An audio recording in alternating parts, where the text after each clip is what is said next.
Try to predict your next thought before it happens, right now. What will you think next? You can't. And that should bother you a lot more than it does. Thoughts don't feel generated. They feel received. They arrive already formed, already in words, already pointed in a direction. And you experience them as if you wrote them, but you didn't write them. You were just the first one to read them. The neuroscience here is uncomfortable, and most people never look at it directly because the alternative, that you are the author of your own mind, is so convincing, so total, so woven into every experience you've ever had, that questioning it feels absurd. But let's look at it anyway. In 1983, a neuroscientist named Benjamin Libet ran an experiment that has never stopped being controversial. He hooked people up to EEG machines, measuring electrical activity in the brain, and asked them to make a simple voluntary movement. Flex a wrist whenever they felt like it. No schedule, no prompt, pure, spontaneous choice. He also had them watch a fast-moving clock and note the exact position of the hand at the moment they first felt the urge to move, the moment they became aware of intending to move. What he found, brain activity associated with the upcoming movement, a signal called the readiness potential, began about 550 milliseconds before the movement. That's expected. Brains take time to prepare actions. What was not expected, conscious awareness of the intention to move, came about 350 to 400 milliseconds after the brain activity began. The neural decision, as a measurable physical event in the brain, preceded conscious awareness of deciding by more than a third of a second. The brain started preparing the action before the person knew they were going to act. This has been replicated, extended, made more precise with fMRI technology that can measure activity in specific brain regions. In some studies, researchers watching brain scans can predict which of two buttons a person will press up to 10 seconds before the person reports deciding. 10 seconds of neural buildup to what feels, from the inside, like a spontaneous choice made in the moment.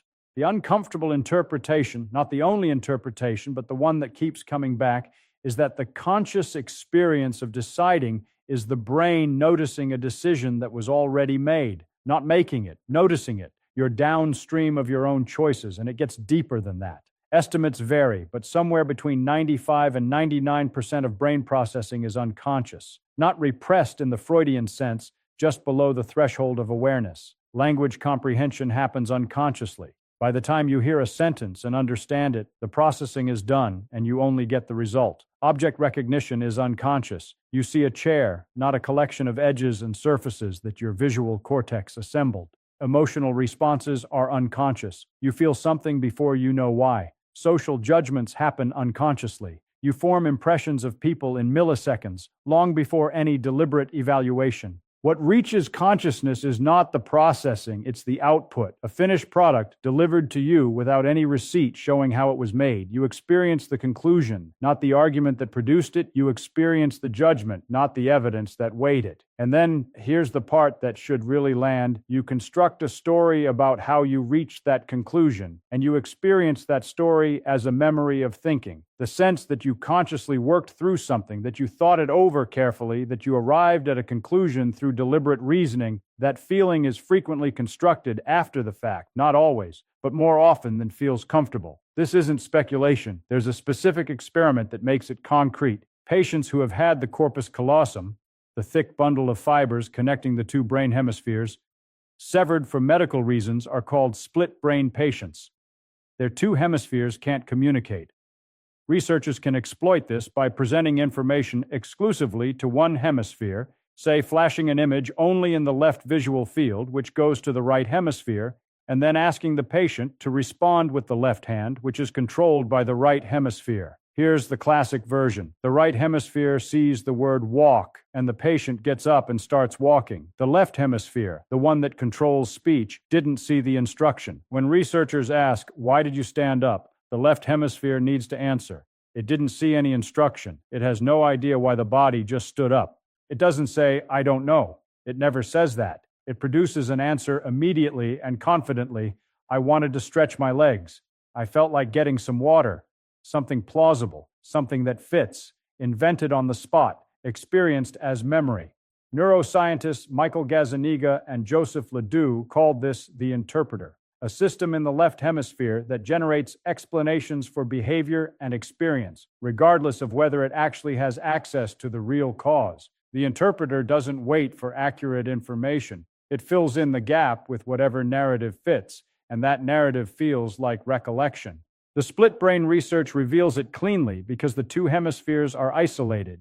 But the interpreter operates in all of us, all the time. We just can't isolate it from the outside. When you feel certain you know why you did something, there's a real possibility you're experiencing the interpreter's output, a plausible story constructed after the behavior, not a genuine memory of conscious motivation. Now the inputs. Because even setting aside whether thoughts are consciously generated, where does the raw material come from? Every thought you have is built from language, concepts, framings, metaphors, and categories that you didn't invent. You absorbed them from the culture you were born into, the family you grew up in, the language you learned to speak, the books you read, the conversations you had, the media you consumed, the words you think in. You didn't make those up. The categories you used to divide the world, you inherited them. The things you take as obvious, you were taught them so early and so consistently that they stopped feeling taught. The language you think in doesn't just transmit thought. It shapes what thoughts are possible. There's a concept in Japanese, amai, that describes a kind of comfortable presumed dependence on another person's benevolence. There's no precise English equivalent. English speakers can understand the concept when it's explained. But it doesn't arise naturally, spontaneously, as a thought, because there's no word waiting to trigger it. The concept exists in the space between words, and it's harder to think because of that. Benjamin Lee Horf's strong version of this, that language determines thought entirely, is probably too strong. But the weak version, that language shapes thought, makes some things easier to think and some things harder, has a lot going for it. And your emotional state right now is shaping which associations fire. The same question, asked when you're anxious versus when you're calm, produces different answers. Not because the facts changed, because which neural pathways activate depends on your current state. And different pathways lead to different associations, and different associations lead to different conclusions. You think you're evaluating the question. You're partly evaluating the question and partly revealing the current configuration of your nervous system. Then there's priming, which is where this gets really unsettling. Priming is when exposure to a word, image, or concept makes related concepts more accessible, without any awareness that this happened. The most famous example, researchers had participants unscramble sentences containing words related to elderly people, words like Florida, gray, wrinkle, bingo. After the task, they were let go. Researchers covertly timed how long it took them to walk to the elevator. They walked more slowly, measurably, significantly more slowly, without knowing they were doing it, without intending it, without any conscious awareness that the words had affected them at all. The thought, or in this case the behavior, felt spontaneous.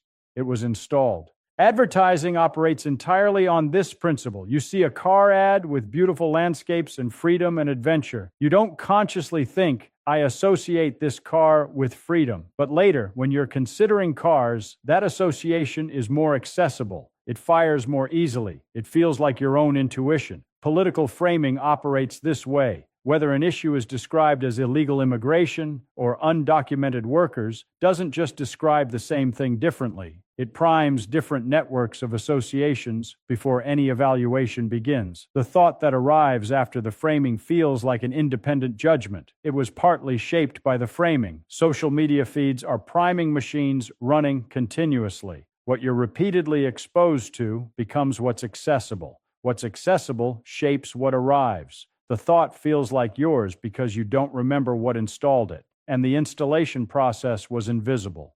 The voice in your head, the inner monologue that feels most intimately, undeniably you. That voice has a history that predates you. Lev Vygotsky, a Soviet psychologist who did most of his work in the 1920s and 30s, observed something important about how children develop thinking. Young children think out loud. They narrate what they're doing. They argue with themselves verbally. They talk through problems externally with other people before they can do it internally. His insight, inner speech, the internal monologue, develops as an internalization of external speech. Children begin by talking to others. They gradually bring that process inside. Thinking in language is, in its developmental origin, a social act that was moved indoors, which means the voice in your head has the cadence, vocabulary, judgment patterns, and emotional tone of specific people you encountered early in life: parents, teachers, older siblings, early caregivers. The way they talked to you became the way you talked to yourself. The criticisms they voiced became the criticisms you direct inward. The frameworks they used to make sense of the world became the frameworks you use. The most private thing about you, the internal voice that feels like the core of your consciousness, is built from other people, not metaphorically, developmentally, structurally. And the cultural layer goes even deeper than the personal one. What counts as obvious, what requires an explanation, what's not even considered a question, all of that varies enormously across cultures and historical periods. People in medieval Europe didn't think, I have religious beliefs. They thought about reality. The framework was so total, it was invisible. We're inside frameworks right now that future people will see clearly, and we can't see it all. The thoughts that feel most obvious, the ones that barely feel like thoughts, the ones that are just the way things are, those are the most thoroughly installed. All of this leads to the free will question, and I want to be precise here, because it's easy to slide into a version of this that's more dramatic than what the evidence actually says. Every thought is caused by prior brain states. Those brain states were caused by prior experience, genetics, and environment. That chain of causation goes back before you were born. In that sense, in the mechanistic, physical sense, your thoughts are determined by things that were in place before you had any say. You feel like you're choosing. That feeling is real. It's a genuine experience, a genuine feature of what it's like to be you. But the experience isn't evidence for the mechanism. The experience of choosing is itself a product of the same brain that's producing everything else. A thermostat responds to temperature and changes state. It doesn't feel like it's choosing. You respond to inputs, sensory information, memory, emotional state, priming, language, and change state, and you feel like you're choosing. The difference might be the feeling of choice, not the presence of choice in any mechanistic sense. This is not nihilism. Knowing the mechanism doesn't change the experience. It doesn't make decisions irrelevant or choices meaningless. What you expose yourself to changes the inputs. What you practice changes the brain states. What you attend to changes what fires.